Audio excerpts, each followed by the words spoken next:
الکرام وابنہ الکریم مبارک وسلم صلو علیہ صلاۃ و سلام علیک یا رسول اللہ صلی اللہ تعالی علیہ وسلم۔ اللہ رب العزت قرآن مجید فرقان حمید میں ارشاد فرماتا ہے، لقد جاءکم من اللہ نور و کتاب مبین، تحقیق بے شک تمہارے پاس اللہ کی جانب سے ایک نور آیا اور روشن کتاب۔ یہاں پر نور سے مراد جو ہے، مفسرین اکرام اور فقہاء اکرام کا اس بات پر اتفاق ہے کہ نور سے مراد یہاں پہ ذات مصطفیٰ صلی اللہ علیہ وسلم ہے۔ یعنی اللہ رب العزت ارشاد فرماتا ہے، بے شک تمہارے جانب اللہ کی جانب سے نور آیا، یعنی ذات مصطفیٰ صلی اللہ علیہ وسلم کو تمہاری طرف بھیجا گیا۔ وہ کتاب مبین، اور ایک روشن کتاب آئی، یعنی کہ قرآن مقدس کو تمہاری طرف نازل فرمایا گیا۔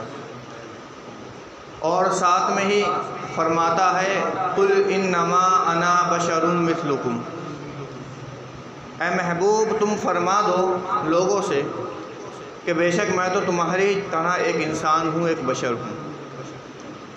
اور اس آیت مبارکہ کو مکرر فرمایا رب تعالیٰ نے، کبھی 16ویں پارے میں بھی ہے اور دیگر الگ الگ صورتوں میں الگ الگ آیتوں میں رب تعالیٰ نے اس آیت کو نازل فرمایا۔ تو اب ان دونوں آیتوں سے یہ بات ثابت ہوتی ہے کہ آقا کریم صلی اللہ علیہ وسلم کی ذات مبارکہ ایک طرف نور ہے تو دوسری طرف بشر، کہ سرکار نور بھی ہیں اور سرکار بشر بھی ہیں، انسان بھی ہیں۔ لیکن وہابی حضرات کا ماننا یہ ہے، وہ سرکار کو بشر تو مانتے ہیں، قل انما انا بشر مثلکم کی آیت کے ذریعے، لیکن وہ سرکار کو نور نہیں مانتے۔ حالانکہ یہ ان کا نظریہ بالکل غلط ہے۔ قرآن مقدس جہاں سرکار کی بشریت کا اقرار فرما رہا، وہیں پر سرکار کے نور ہونے کو بھی ثابت کر رہا ہے۔ تو لہذا چاہیے یہ ہے کہ سرکار کو جہاں بشر مانا جا رہا وہیں پر نور بھی مانا جائے، لیکن وہابی حضرات اس بات کو نہیں مانتے۔ وہ کہتے نہیں، بشر تو ہیں لیکن نور نہیں ہیں۔ اور جب ان سے پوچھا جاتا ہے کہ نور کیوں نہیں مانتے، تو وہ دلائل میں کچھ ایسی بیوقوفانہ چیزیں پیش کرتے ہیں جس کو سن کر کے اچھا خاصا عقلمند انسان تو ہنسی پڑے گا۔ وہ کہتے ہیں، اگر سرکار نور تھے تو یہ بتاؤ حلیمہ سعدیہ کی بکریوں کے پیچھے کون چلا تھا؟ ان کا مطلب کہنا یہ چاہتے ہیں کہ اگر نور ہوتے تو حضرت حلیمہ سعدیہ رضی اللہ عنہا کی بکریاں نہ چراتے، لہذا سرکار نور نہیں تھے، صرف بشر تھے، اس لیے بکریاں چروائی، سرکار نے بکریاں چرائیں۔ اور پھر وہ کہتے ہیں، اگر سرکار نور تھے تو یہ بتاؤ طائف کے بازار میں جب سرکار پر پتھر مارے کافروں نے، سرکار کے قدم مبارک لہو لہان ہو گئے، قدموں سے خون نکلا، اتنا خون نکلا کہ سرکار کی نالین مبارک خون میں بھر گئی تھی۔ تو کہتے ہیں اگر سرکار نور تھے تو بتاؤ وہ خون کیسے نکلا؟ نور سے تو خون نکلتا نہیں ہے۔ یوں ہی پھر وہ اور دلیل لاتے ہیں، وہ کہتے ہیں مکہ سے لے کر مدینہ کی طرف جب ہجرت کی ہے تو 3 دن غار ثور میں ٹھہرے، پھر اونٹ پر سواری کی، صدیق اکبر کے کاندھوں پر بیٹھے، اور کئی دن میں جا کر مکہ شریف سے مدینہ شریف کی طرف ہجرت کی ہے۔ لہذا بشر تھے، اگر نور ہوتے تو چند لمحے میں ہی چلے جاتے، لہذا اس سے ثابت ہوتا ہے کہ سرکار بشر تھے، نور نہیں تھے۔ تو یہ وہابیوں کا کہنا ہے۔ اب لیکن ہمارا جو ماننا ہے وہ یہ ہے کہ سرکار نور بھی ہیں اور سرکار بشر بھی ہیں۔ اب ہم کیا جواب دیتے ہیں اس کو سنیے۔ علماء اہل سنت فرماتے ہیں کہ تم نے حلیمہ سعدیہ کی بکریوں کے پیچھے پیچھے چلتے ہوئے تو سرکار کو دیکھا، لیکن شب معراج کی رات میں جبریل امی کے آگے آگے چلتے ہوئے نہیں دیکھا۔ حلیمہ سعدیہ کی بکریوں کے پیچھے چلتے ہوئے دیکھ لیا تم نے، لیکن معراج کی رات جو جبریل امی کے آگے آگے سرکار چلے اس کو نہ دیکھ پائے تم نے طائف کے بازاروں میں سرکار کے قدم مبارک سے خون نکلتے ہوئے دیکھا، لیکن معراج ہی کی رات جب آقا کریم صلی اللہ علیہ وسلم کا سینہ مبارک چھاپ کیا گیا، چیرا گیا، دل اقدس کو نکالا گیا اور اس کو نورانیت سے بھرا گیا، اتنا سب کچھ ہوا اور اس کے باوجود خون کا ایک قطرہ نہ ٹپکا، یہ سب کچھ ہوا، تم نے اس کو نہ دیکھا۔ تم نے مکہ سے مدینہ طرف کی جب ہجرت کی سرکار نے کئی دنوں میں سفر کیا اس کو تو دیکھ لیا، لیکن شب معراج مکہ شریف سے بیت المقدس تک وہاں پہ نبیوں کی امامت فرمائی، اور پھر وہاں سے لے کر پہلے آسمان تک براق پر گئے، پہلے آسمان سے دوسرا آسمان، دوسرے سے تیسرا، تیسرے سے چوتھا، چوتھے سے پانچواں، یہاں تک کہ ساتوں آسمان کی سیر کی، وہاں سے پھر سدرۃ المنتہا تک گئے، سدرۃ المنتہا سے آگے بڑھ کر عرش اعظم پر پہنچے، اور پھر عرش اعظم سے بھی آگے بڑھے لامکان تک پہنچے، رب سے ملاقات کی، اور یہ سارا ہزاروں سال کا سفر سرکار نے صرف ایک لمحے میں فرما دیا۔ تو کیا تم نے اس کو نہ دیکھا؟ کیوں نہیں دیکھا اس کو؟ تو ہمارا ماننا یہ ہے کہ جب سرکار پر بشریت غالب ہوتی ہے، ایک تو نورانیت ہے اور ایک ہے بشریت، جب سرکار پر بشریت غالب ہوتی تو آقا بشری تقاضوں کو پورا فرماتے تھے، اور جب نورانیت غالب ہوتی تھی تو نوری تقاضوں کو پورا فرماتے تھے۔ لہذا جب بشریت غالب ہوئی تو حلیمہ سعدیہ کی بکریوں کے پیچھے پیچھے چلے، لیکن جب نورانیت غالب ہوئی تو سدرۃ المنتہا پہ جبریل امی کے آگے آگے چلے۔ جب بشریت غالب ہوئی تو طائف کے بازاروں میں پتھر لگنے سے خون نکلا، لیکن جب نورانیت غالب ہوئی تو پھر کیا ہوا کہ پورا سینہ مبارک شاق کر دیا گیا، قلب اطہر کو نکال لیا گیا، لیکن خون کا ایک قطرہ نہ ٹپکا۔ جب بشریت غالب ہوئی تو مکہ سے لے کے مدینے تک کا سفر کئی دنوں میں طے فرمایا، لیکن جب نورانیت غالب ہوئی تو مکہ شریف سے لے کر سدرۃ المنتہا اور عرش اعظم خدا سے ملاقات ہزاروں سال کا سفر ایک لمحے میں طے کرائے۔ تو یہ نورانیت کا تقاضا تھا، اس کو پورا فرمایا سرکار نے۔ اسی لیے جب امام اہل سنت مجدد دین و ملت ان باتوں کو بیان کرتے ہیں تو کچھ یوں اندازہ بناتے ہیں کہ سرور کہوں کہ مالکو مولا کہوں تجھے، سرور کہوں کہ مالکو مولا کہوں تجھے، باغ خلیل کا گل زیبا کہوں تجھے، تیرے تو بس عیب تناہی سے ہیں بری، حیران ہوں میرے شاہ میں کیا کیا کہوں تجھے، لیکن رضا نے ختم سخن اس پہ کر دیا، خالق کا بندہ خلق کا آقا کہوں تجھے۔ تو یہاں پر عقیدہ اہل سنت یہ ہے کہ جہاں سرکار کو بشر ماننا لازم و ضروری ہے کہ اگر کوئی بشر نہیں مانے گا تو ایمان سے خارج، اسی طرح سرکار کو نور ماننا بھی لازم و ضروری ہے، لہذا جو نور کا انکار کرے گا وہ بھی ایمان سے خارج ہے۔ اب اچھا، یہاں پر ایک بات اور غور و فکر کرنے والی ہے کہ جہاں نور کا تذکرہ فرمایا تو تقریباً ایک آیت میں اللہ رب العزت نے فرما دیا، لیکن جہاں سرکار کو بشر فرمایا تو تقریباً 4 سے 5 مرتبہ قل انما انا بشر مثلکم کہا رب تعالیٰ نے، بار بار فرمایا، تکرار فرمایا، محبوب تم اعلان کر دو کہ میں تو تمہارے جیسا ایک بشر ہوں۔ آخر اس کی وجہ کیا ہے؟ نور ایک مرتبہ کہہ دیا لیکن بشر 4-5 مرتبہ فرمایا۔ تو آئیے میں آپ کو تھوڑا اس کی تفسیر کی طرف لے چلتا ہوں۔ ابراہیم علیہ السلام کا زمانہ ہے اور نمرود سے مناظرہ ہو رہا ہے۔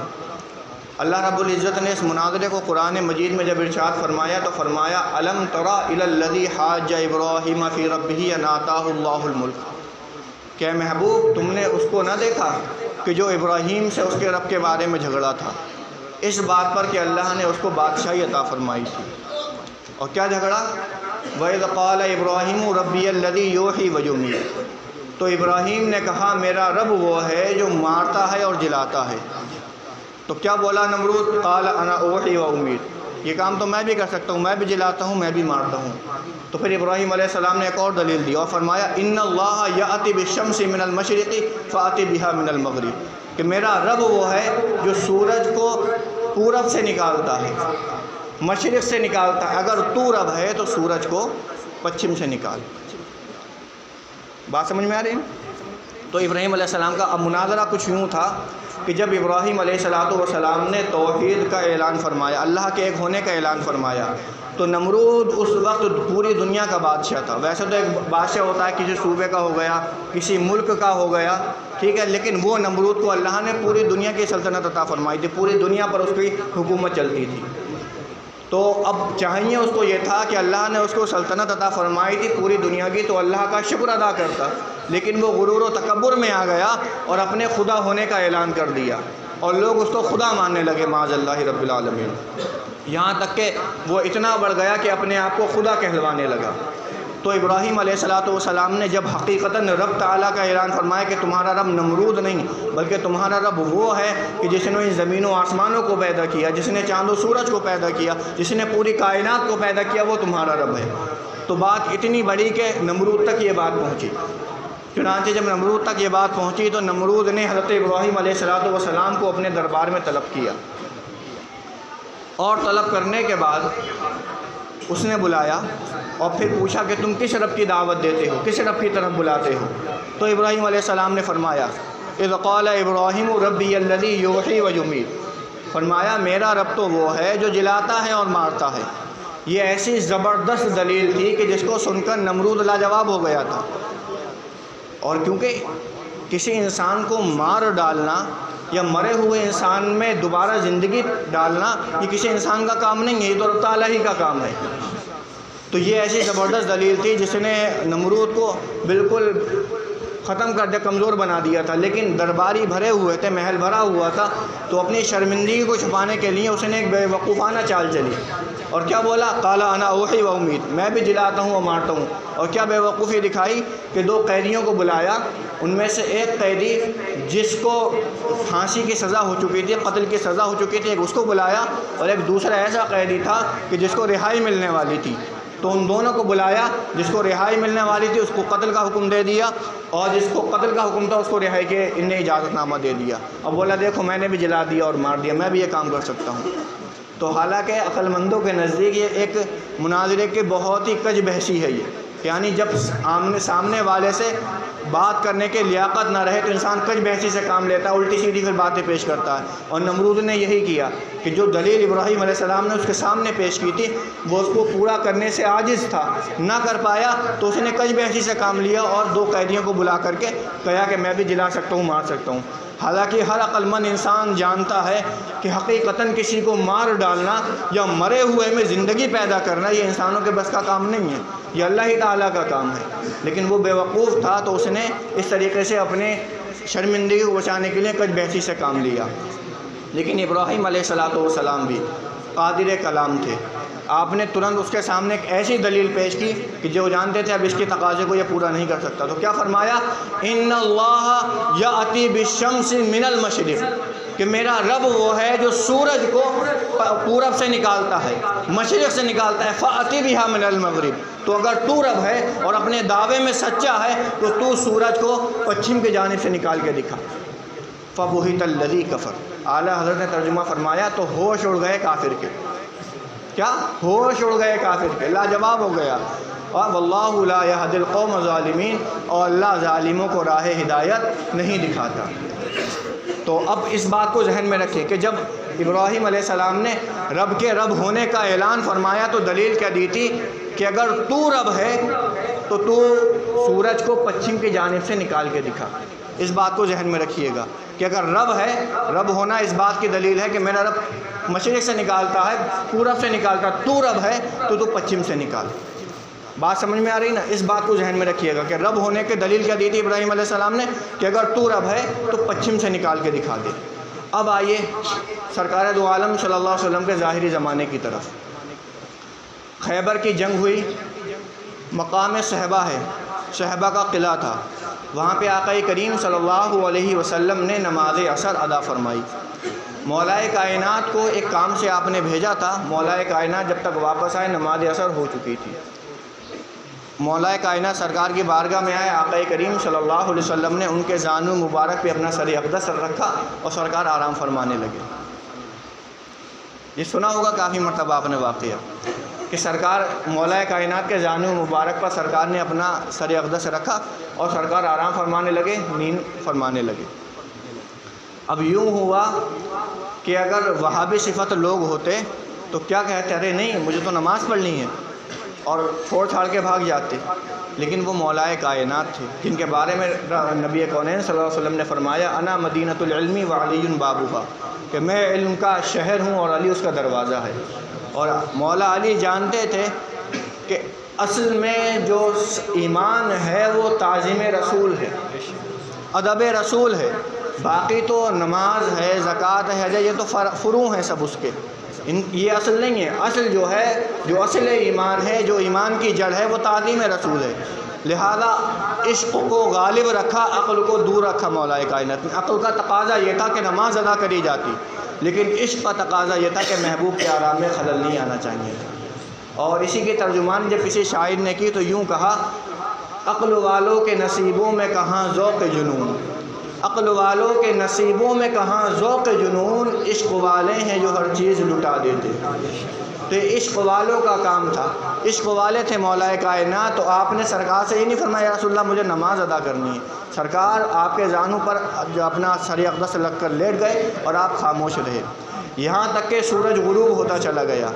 اب چونکہ نماز کی بے قراری دل میں بڑھتی چلی گئی، اصرار بڑھتا چلا گیا، نماز کے چھوٹ جانے کا خوف تھا، تو سرکار کے آرام میں خلل نہ، اس وجہ سے سرکار کو اٹھانا اور بے ادبی کرنا مناسب نہ سمجھا. لیکن نماز کے چھوٹ جانے کا جو غم تھا وہ اتنا بڑھتا چلا گیا کہ سورج جتنا جیسے جیسے ڈوبنے کے قریب ہوتا گیا، ادھر مولا کائنات کا اصرار بڑھتا چلا گیا. اصرار اس حد کو بڑھا کہ مولا کائنات کی آنکھوں سے آنسو جاری ہو گئے. ادھر سورج ڈوبا، ادھر مولا کائنات کی آنکھوں سے آنسو نکلے، آپ کے رخسار پر ہوتے ہوئے سرکار کے رخ انور پر گرے.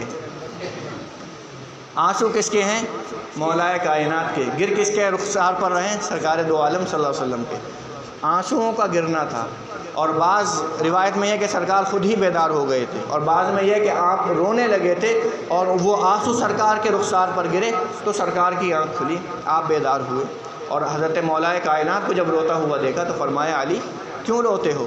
کس چیز نے تمہیں رلایا؟ تو مولا کائنات عرض کرتے ہیں: یا رسول اللہ میری نماز اثر رہ گئی، نماز اثر ادا نہ کر پایا تھا، اور آپ کے آرام کا جو تقاضا پورا کرنا تھا، اس لیے میری ہمت نہ پڑی کہ میں آپ کے آرام میں خلل پیدا کرتا، لہذا میں بیٹھا رہا اور میری نماز اثر رہ گئی ہے اور سورج غروب ہو گیا. اور یہ حدیث میں الفاظ ہیں: انا لم استطیع ان اصلی قائما. مولا کائنات نے فرمایا: یا رسول اللہ میں اس بات کی استطاعت نہیں رکھ سکا کہ میں کھڑے ہو کر نماز ادا کرتا. تو علماء فرماتے ہیں یہاں پہ لفظ قائمن سے یہ ثابت ہو رہا ہے کہ مولا کائنات نے بیٹھ کر نماز ادا کر لی تھی. جو ایسے وقت میں اضطراری حالت میں اگر کھڑے ہو کر استطاعت نہ ہو تو بیٹھ کر پڑھنے کا حکم ہے. تو بیٹھ کر پڑھنے میں پھر یہ ہے کہ آنکھوں کے ذریعے اور بھووں کے ذریعے سے رکوع و سجود کا اشارہ کیا جائے گا. تو لفظ قائمن فرمایا مولا کائنات: انا لم استطیع ان اصلی قائمن، کہ یا رسول اللہ میں اس بات کی استطاعت نہیں رکھتا تھا کہ میں کھڑے ہو کر نماز ادا کرتا. تو علماء فرماتے ہیں اس سے ثابت یہ ہوا کہ مولا کائنات نے بیٹھ کر نماز ادا کر لی تھی، لیکن کھڑے ہونے کا جو جذبہ تھا وہ باقی رہ گیا تھا. تو فرمایا: یا رسول اللہ میری نماز کھڑے ہو کر نماز اثر ادا کرنا باقی رہ گئی ہے. تو آقا کریم صلی اللہ علیہ وسلم نے فرمایا، حدیث پاک کے الفاظ ہیں کہ علی قضا پڑھ لینا. تو حدیث میں آیا کہ مولا کائنات خاموش رہے، بولے کچھ نہیں، خاموش رہے اور سرکار دو عالم صلی اللہ علیہ وسلم کے رخ انور کو دیکھتے رہے. یعنی گویا وہ کہنا یہ چاہ رہے تھے: یا رسول اللہ آپ بھی اطاعت میں ہو علی اور پھر نماز قضا کرے. تو آپ خاموش رہے. تو یہاں تک کہ سرکار نے جب ان کے دلی حالات کو جانا کہ علی جو ہے قضا نہیں کرنا چاہتے، ادا ہی کرنا چاہتے، تو حدیث میں آیا کہ سرکار نے علی سے فرمایا، مولا کائنات سے فرمایا: اے علی تم دعا کرو کہ اللہ تمہارے لیے سورج کو لوٹا دے.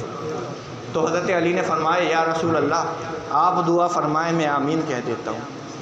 کیونکہ وہ جانتے تھے کہ بڑوں کی موجودگی میں بڑا بننا اچھی بات نہیں ہوتی، سرکار کی موجودگی میں خود دعا کرنا اچھی بات نہیں ہے. سرکار دعا فرمائیں گے تو کوئی معجزہ خود پیدا ہو جائے گا. تو فرمائے: یا رسول اللہ آپ دعا فرمائیں، میں آمین کہتا ہوں. تو حدیث میں آتا ہے کہ آقا کریم صلی اللہ علیہ وسلم نے اپنے ہاتھوں کو بلند فرمایا اور فرمایا: ان علی کان فی طاعتک و طاعت رسولک فاردد علیہ الشمس. یہ آقا کریم صلی اللہ علیہ وسلم نے دعا فرمائی تھی دعا کے الفاظ سے. ترجمہ کیا ہے کہ اللہ یہ علی جو ہے یہ تیری اطاعت میں تھا اور تیرے رسول کی اطاعت میں تھا، فاردد علیہ الشمس، تو اے اللہ تو اس علی کے لیے سورج کو واپس لوٹا دے. یہ حدیث کے الفاظ ہیں. اب یہ ایک غور کرنے والی بات ہے کہ سرکار نے فرمایا: ان علی کان فی طاعتک، اے اللہ علی تیری اطاعت میں تھا. حالانکہ آرام تو سرکار دو عالم صلی اللہ علیہ وسلم فرما رہے تھے، نیند تو سرکار کی تھی، قضا مولا کائنات نے نماز کی ہے سرکار کے آرام کے خاطر، ٹھیک ہے، لیکن سرکار فرما رہے ہیں کہ تیری اطاعت میں تھا، علی تیری اطاعت میں تھا. نماز مولا کائنات نے چھوڑی، سرکار آرام فرمانے نہیں سرکار کی ہے، اور سرکار جب دعا فرمائیں تو فرمانے یا اللہ یہ علی تیری اطاعت میں تھا۔ تو اس سے ثابت ہوا کہ آقا کریم صلی اللہ علیہ وسلم کی بندگی ہی اصل بندگی ہے۔ اسی لیے اعلیٰ حضرت نے جب اپنا قلم اٹھایا تو یوں گویا ہوئے ثابت ہوا کہ جملہ فرائض فروع ہیں، اصل الاصول بندگی استاجور کی ہے۔ نماز ہے، روزہ ہے، زکوٰۃ، یہ ساری فراں ہیں شریعت کی۔ اصل جو ہے وہ آقا کریم صلی اللہ علیہ وسلم کی تعظیم ہے، سرکار کی محبت ہے، سرکار کا ادب ہے۔ اگر انسان ہزاروں سال تک نماز پڑھتا رہے اور سرکار کی بارگاہ کا ادنا سا بھی گستاخ ہو گیا تو ہزاروں سال کی نمازیں بیکار ہیں۔ ہزاروں روزے رکھے، کروڑوں روزے رکھ دیے، سب بیکار ہو جائیں گے۔ لیکن اگر سرکار کے در کا سچا غلام ہے اور اعمال میں تھوڑی بہت کمی ہے نا، تو اللہ چاہے گا تو محبوب کے صدقے سے معاف فرما دے گا۔ تو اعلیٰ حضرت نے فرمایا ثابت ہوا کہ پہلے فرمایا مولا علی نے وار دی تیری نیند پر نماز، وہ بھی عصر جو سب سے اعلیٰ پہر کی ہے۔ اس کے بعد فرمایا ثابت ہوا کہ جملہ فرائض فروع ہیں، اصل الاصول بندگی استاجور کی ہے۔ تو مولا علی نے سرکار کے آرام کے خاطر اپنی نماز کو قربان کر دیا۔ تو نبی اکرم صلی اللہ علیہ وسلم اٹھے، دعا فرمائی، صحابہ کرام موجود تھے مسجد کے اندر، اور فرماتے ہیں صحابہ اس بات کے شاہد ہیں کہ سرکار کا اپنے ہاتھوں کو اٹھانا تھا، مولا کائنات کے لیے رد شمس کی دعا کرنا تھا کہ آقا کی ابھی دعا پوری ہوئی تھی، اللہ رب العزت نے سورج کو واپس پھیر دیا، ڈوبا ہوا سورج واپس آیا اور مولا کائنات نے کھڑے ہو کر اپنی نماز کو ادا فرمایا۔ تو یہ دو باتیں ہو گئیں۔ اب ذرا چلیں پیچھے کی طرف۔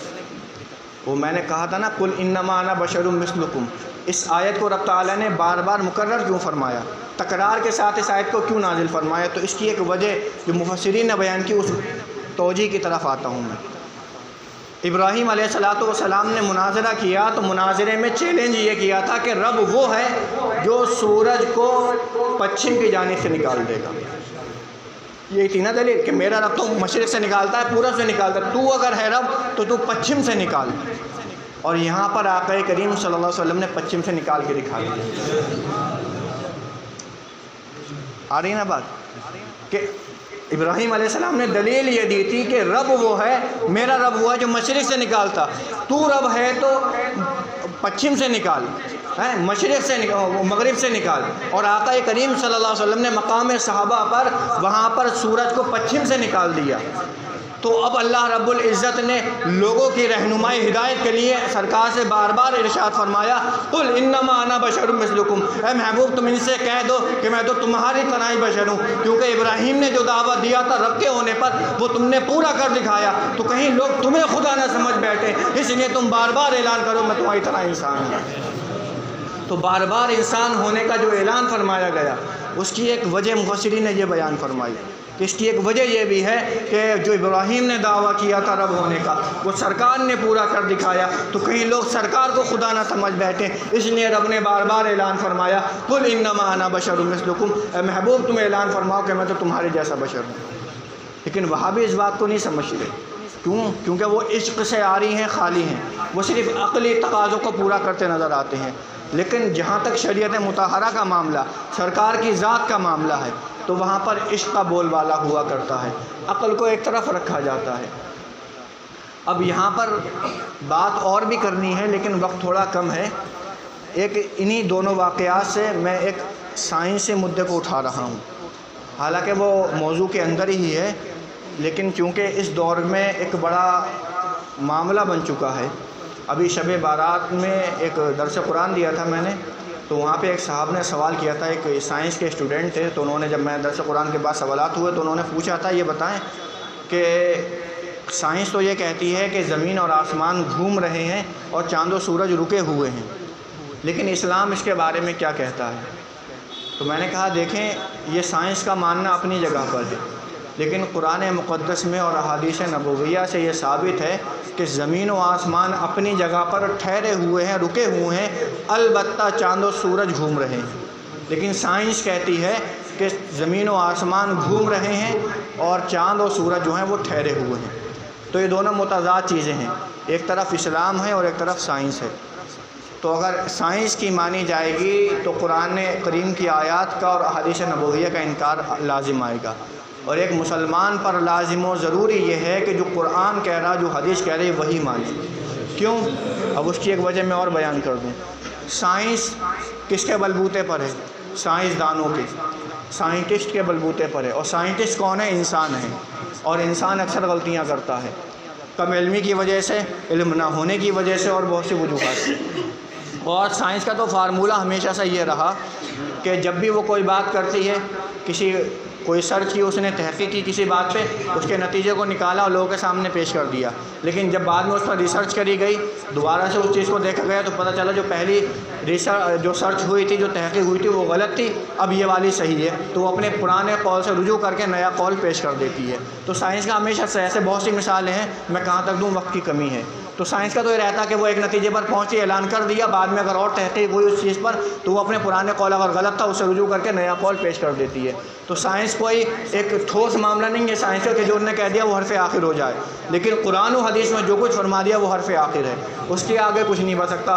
اور زمین و آسمان کے ٹھہرے ہونے پر ایک دو نہیں بلکہ قرآن کی بہت سی آیتیں شاہد ہیں کہ جس میں صاف طور پر ثابت ہے کہ اللہ ارشاد فرماتا ہم نے زمین و آسمان کو ٹھہرایا ہوا ہے، روکا ہوا ہے۔ ان اللہ یمسک السماوات والارض ان تزولا، کہ ہم نے زمین و آسمان کو پکڑا ہوا ہے کہ وہ اپنی جگہ سے سرک نہ جائیں، ہل نہ جائیں۔ اور جب چاند و سورج کا مسئلہ ہے تو فرمایا کہ ہم نے ان چاند و سورج کو ایک اس میں تیرایا ہوا ہے، یہ زمین و آسمان کے چکر کاٹتے ہیں۔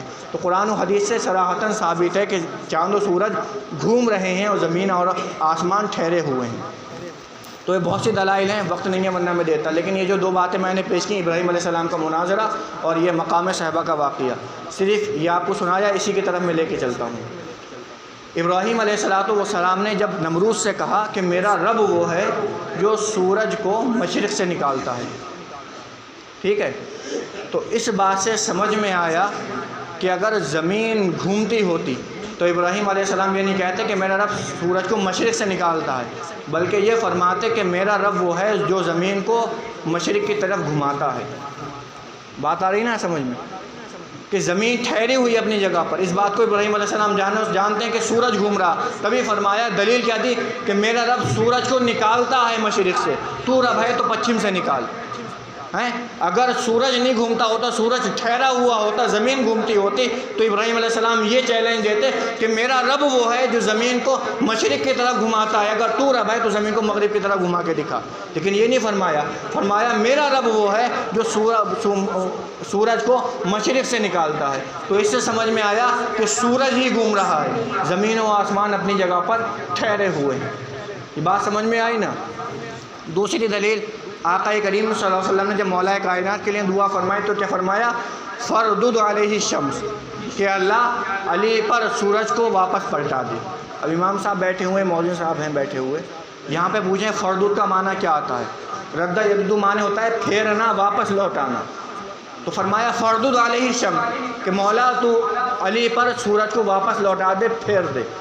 اگر سورج نہیں گھومتا ہوتا، زمین گھومتی ہوتی تو سرکار یہ دعا نہ فرماتے فردد علیہ الشمس، پھر سرکار فرماتے فردد علیہ الارض، کہ اللہ زمین کو سورج کی طرف کو گھما دے۔ لیکن سرکار نے زمین کو گھومنے کو نہیں کہا کہ زمین کو گھما دے، بلکہ فرمایا سورج کو لوٹا دے، یعنی سمجھ میں آیا کہ سورج ہی گھوم رہا، تبھی سرکار نے سورج کے گھومنے کے لیے دعا فرمائی۔ اگر زمین گھومتی ہوتی سرکار فرماتے ہیں یا اللہ تو زمین کو سورج کی طرف کو گھما دے۔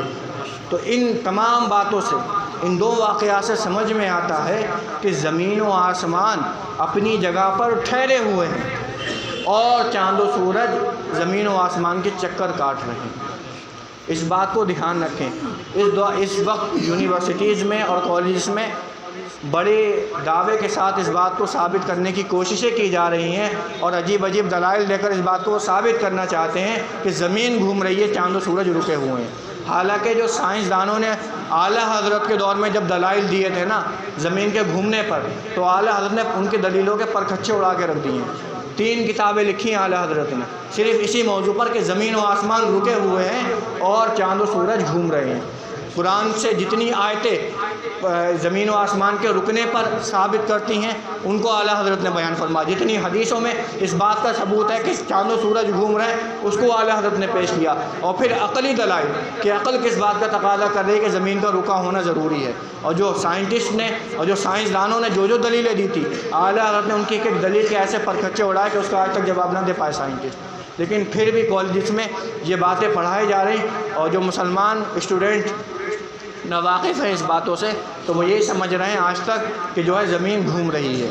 حالانکہ اس بات کو آپ لوگوں نے سمجھ لیا, آگے تک پہنچائیں کہ یہ قرآن کا اور حدیث کا عقیدہ ملتا ہے ہمیں کہ زمین و آسمان اپنی جگہ پر ٹھہرے ہوئے ہیں, البتہ سورج اور چاند زمین کے آس پاس گھوم رہے ہیں. تو اس بات کو خاص دھیان رکھیں. اور یہ ایک ایسا معاملہ ہے کہ اگر انسان اس پر اڑ گیا تو اس کے ایمان تک خطرے میں آ سکتا ہے. لہذا کیونکہ کالجز کا اور یونیورسٹیز کے حالات بڑے برے ہو چکے ہیں, دینی تعلیم وہاں پر بچی نہیں ہے نام کو بھی. تو جو لڑکا بچپن سے اگر رخ کر لیتا کالجز کا تو پھر دینی تعلیم سے بہت زیادہ دور ہو جاتا ہے. تو اسے معلوم نہیں رہتا کہ قرآن کیا کہہ رہا ہے یا حدیث اس بارے میں کیا کہہ رہی ہے. وہ تو اب یہ سمجھ رہے جو سائنس نے کہہ دیا وہ سب صحیح ہے, کیونکہ سائنس سارے تقاضے عقل کے اوپر رکھتی ہے. ہمارے شریعت میں سارے تقاضے عقل کے اوپر نہیں رکھے گئے. عقل کی جہاں تک حد تھی وہاں تک عقل کو مانا گیا, اس کے علاوہ جو پھر قرآن و حدیث نے کہہ دیا آپ کو اس کا ماننا ضروری ہے. اب چاہے وہ بات آپ کی عقل میں آئے یا نہ آئے, اس کا مطلب نہیں بلکہ قرآن میں جو فرمایا گیا آپ اس کو مانیں گے. تو لہذا قرآن میں اس بات کا ثبوت ہے, حدیث پاک میں اس بات کا ثبوت ہے, تو آپ کو اس کو ماننا ضروری ہے. اور دوسرے کیونکہ یہ دور جو ہے بڑے فتنے کا دور ہے, نئے طریقے کے لوگ مارکیٹ میں آ رہے ہیں, نئے عقیدے وہ پیدا کر رہے ہیں اور لوگوں کو گمراہ کر رہے ہیں. جیسے یہ نور و بشر کا معاملہ ہے, وہابی غیر مقلد وغیرہ سرکار کو بشر تو مانتے ہیں لیکن نور نہیں مانتے, اور وہ اب اس کو بڑے زور و شور سے بیان کرتے ہیں. حالانکہ ان کے سارے جو دلائل ہے ہمارے علماء نے ان کی ساری دلائلوں کو رد کر چکے اور اس بات کو ثابت کر دیا, قرآن و حدیث سے ثابت ہے. اس کے علاوہ اور ایسے بہت سے نازک معاملات ہیں کہ جس پر عوام جب ان چیزوں کو سنتی ہے اور ان کے مولویوں کو سوشل میڈیا پر سنتی ہے تو پھر انہی کی بات کو صحیح سمجھ بیٹھتی ہے. ایک بات کا خاص خیال رکھیں, سوشل میڈیا پر اس وقت اہل سنت والجماعت کے علماء کم ہیں, غیر اہل سنت والجماعت کے بہت سے عالم ایسے ہیں جو بنے ہوئے ہیں اور وہ غلط عقیدے بیان کر رہے ہیں. تو اس بات کو دھیان رکھیں. پہلی بات تو سوشل میڈیا کا کم ہی استعمال کریں تو زیادہ مناسب ہے. لیکن اگر آپ پھر بھی سننا چاہتے ہیں یوٹیوب کے ذریعے یا کسی اور چیز کے ذریعے تقریریں وغیرہ, تو کسی عالم سے, مسجد کے امام صاحب ہیں, آپ ان سے پوچھیں کون سے عالم دین اعتبار کے قابل ہیں, کون سے سنی عالم ہیں صحیح ہیں جو باتوں کو صحیح بیان کرتے ہیں. تو اس اعتبار سے صرف انہی عالم کو سنیں. ان کے علاوہ جو غیر کئی لوگ مارکیٹ میں آئے ہوئے ہیں, غلط بیانیاں کرتے ہیں, غلط چیزیں اور غلط عقائد پیش کرتے ہیں, ہرگز ان کے معاملات میں نہ پڑیں اور ان کی باتوں کو نہ سنیں, ان کی تقریروں کو نہ سنیں. اس کا کیا ہوگا کہ آپ ان کی باتوں کو سنیں گے, ان کی باتیں ذہن میں بیٹھیں گی, حتیٰ کہ معاملہ یہ ہوگا کہ آپ کا عقیدہ خراب ہوگا. عقیدہ خراب ہوا تو پورا ایمان خراب ہو جائے گا.